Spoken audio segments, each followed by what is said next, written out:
Bonjour, voici une petite présentation en vidéo de notre visite au camp de Flossenbürg en Allemagne le 20 avril dernier.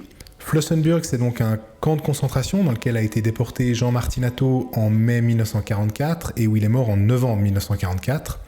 C'est à une centaine de kilomètres de Nuremberg, tout près de la frontière tchèque. Et Flossenbürg, c'est un endroit qui était connu déjà au 19e siècle pour ses mines de granit.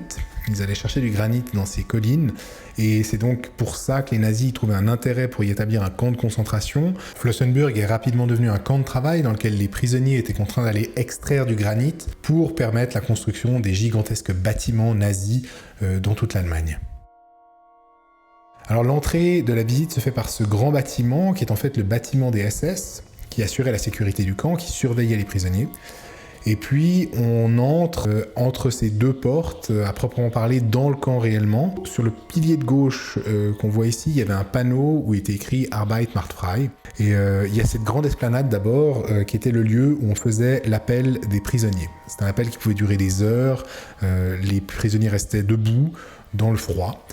Aujourd'hui, il ne reste que deux baraquements de l'époque. Celui-ci, qui était les cuisines, qui accueille maintenant des expositions temporaires sur les sujets, bien sûr, des camps, de l'Holocauste, du nazisme. Et puis, une deuxième baraque en face, qui était les lieux de la buanderie et des sanitaires. Donc le camp ressemblait à ça. À l'époque, il y avait beaucoup plus de baraquements que ce qui reste aujourd'hui. On voit la zone qui était fermée ici en gris. C'est l'endroit où étaient détenus les prisonniers du camp. Et il y avait donc beaucoup plus de bâtiments qu'il n'y en a aujourd'hui.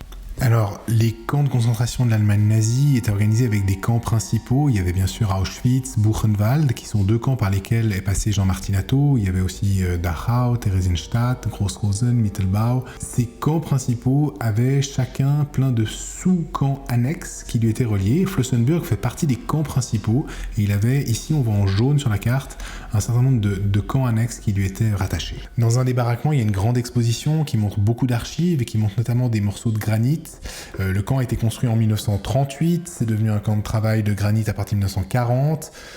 Et puis au cours de la guerre, ça s'est transformé aussi en camp de fabrication d'armement, notamment de pièces pour l'aviation. Et dans l'exposition, il y a quelques témoignages d'anciens prisonniers sortis du camp qui racontent comment ils ont prétendu être soudeurs ou fraiseurs sans avoir aucune expérience dans ce domaine, mais parce qu'ils cherchaient à se faire affecter au travail de l'usine d'avion plutôt qu'au travail du granit, parce que c'était quand même un peu moins pénible.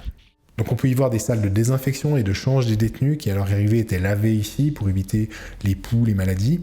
On y voit aussi les salles de douche. Alors on n'y voit plus en haut les pommeaux de douche.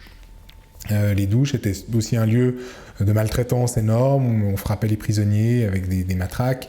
On leur mettait de l'eau très chaude puis très froide, donc il y avait vraiment un aspect quasiment de torture dans ces douches. Dans l'exposition, il y a plusieurs épisodes de la vie du camp qui sont racontés, notamment à l'été 1944, il y a eu une insurrection, une mutinerie de prisonniers russes, soviétiques, donc dans un camp annexe à Flossenbürg. Ils se sont rebellés et par punition, ils ont tous été amenés à Flossenbürg pour être fusillés sur la place centrale là-bas. Ils le disent bien, 1944, c'est bien l'année où il y a le plus de détenus qui sont morts par rapport à toutes les autres époques de la guerre. C'est la fin de la guerre, les nazis pressentaient, ils étaient mis sous pression à l'est et à l'ouest, ils pressentaient qu'ils allaient perdre la guerre et donc ils ont voulu à la fois probablement éliminer le plus de personnes et en même temps essayer de laisser le moins de traces possible. L'exposition évoque aussi la libération du camp qui a eu lieu le 21 avril 1945, donc 6 mois après la mort de Jean Martinatto. À ce moment-là, beaucoup des détenus avaient déjà été emmenés par les nazis dans d'autres camps, à pied souvent, parfois en train, mais dans le froid. Beaucoup sont morts en route, donc c'est pas parce qu'on avait survécu jusqu'en 1945 qu'ensuite on pouvait survivre. Et au moment de la libération, les prisonniers ont fait les prisonniers qui restaient, qui étaient peu nombreux et très affamés et malades, ont fait cette banderole pour souhaiter la bienvenue aux soldats américains. On trouve en contrebas du camp un mémorial qui montre avec des grandes plaques comme des pierres tombales, le nombre de morts par pays, 26 000 Russes, 17 000 Polonais. Et donc il y a une plaque spécifique pour la France et on voit qu'il y a plus de 4 700 Français qui sont morts à Flossenbürg. On voit à cet endroit-là, il y a une tour de guet, il y a le four crématoire, et puis il y a cette pyramide ici qui est en fait la montagne des cendres et des os, dans lequel donc, ils ont entassé les restes des personnes qui sont mortes et qu'ils avaient brûlées dans le four crématoire. Ici, l'espace un peu rectangulaire avec un triangle rouge au milieu qu'on voit, c'est l'endroit où les prisonniers étaient souvent fusillés. Sur la dernière année du camp, il y a eu tellement de morts qu'ils ont dû même construire une rampe pour faciliter l'accès au four crématoire, pour pouvoir amener les corps plus rapidement. Vu que le four était un peu en contrebas du camp, ils ont fait cette rampe souterraine pour mettre les cadavres dedans, pour les éliminer plus vite. C'est là qu'on prend conscience du caractère vraiment industriel de la mort dans cet endroit. Au sous-sol de l'exposition, on trouve une série de portraits de détenus qui sont passés par Flossenbürg, classés par nationalité. Et puis, dans les Français, il y a un nom qui a attiré mon attention, c'est Robert Desnos, qui est un poète surréaliste qui a côtoyé Paul Éluard ou encore André Breton, et qui est célèbre pour avoir écrit des comptines pour enfants. Comptines, notamment une qui parle d'une fourmi de 18 mètres qui traîne un char avec des pingouins et des canards, qui est une comptine en fait sur la déportation et que j'avais fait travailler à des élèves quand j'étais enseignant. Et en regardant le parcours de Desnos, je me suis rendu compte qu'il avait fait le même trajet que Jean Martinato, puisqu'il est allé à Auschwitz, puis à Buchenwald, puis à Flossenbürg, exactement aux mêmes dates.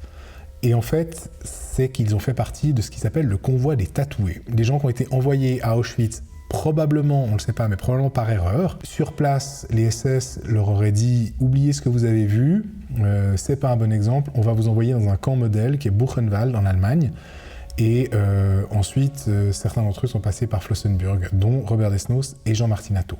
Ce qu'on trouve aussi au sous-sol de l'exposition, c'est ce grand livre qui montre les noms et prénoms de toutes les personnes qui sont passées par le camp, qui ont été internées. On y trouve donc le nom de Jean Martinato avec sa date de naissance, 27 août 1904, son matricule 10007 et l'annonce de sa mort le 27 novembre 1944. En cherchant un peu sur internet, j'ai trouvé cette carte qui est la carte d'inscription au camp, d'arrivée au camp de Jean Martinato, avec son prénom, son nom, son matricule, son métier, scieur, sa date de naissance, 27 août 1904, à Sisimone, en Italie. On y voit le nom de sa femme, Anna, à Épierre, département de la Savoie. On voit sa date d'arrivée au camp, le 25 du 5 1944. On voit qu'il est mort le 27 novembre 1944 et il y a la liste des effets personnels qu'il avait à son arrivée. C'est-à-dire une valise avec un chapeau, un manteau, 2 pantalons, un pull-over, des chemises, une paire de chaussures et puis une sacoche de papier avec du papier dedans. Et il y a ce que j'imagine être sa signature en bas à gauche. Voilà, c'est tout ce que j'ai pu vous trouver pour la visite du camp de Flossenbürg et les informations à propos de Jean Martinato. À savoir qu'il existe un site sur l'amicale des déportés tatoués du 27 avril 44 qui s'appelle 27avril44.org et sur lequel on trouve pas mal d'informations. J'ai pas du tout encore eu le temps de m'y pencher, donc il y a encore beaucoup de recherches à faire. Voilà.